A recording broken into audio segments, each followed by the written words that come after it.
Burada verdiği iftar yemeğine çok güzel olmuştur. Cenab-ı Hak onların hayırını daha artırsın.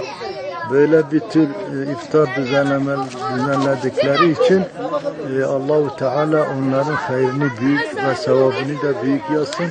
Hem Müslüman kardeşlerini pekiştirmek için hem de çocukları gönüllerini sevindirmek için Allah indinde çok güzel bir sevaptır. Cenab-ı Allah bütün Müslümanları ve bütün dünyadaki Müslümanlar Allah-u Teala onlara yardım etsin. Allah-u Teala onların birliği ve beraberliğini pekiştirsin. Biraz çabuk olun, biraz çabuk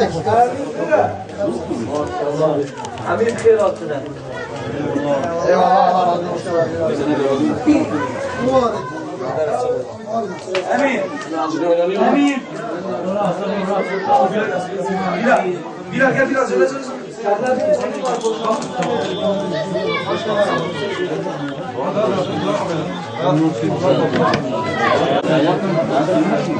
Nasıl burada adam yok ki sen buradan geçsin ama ya.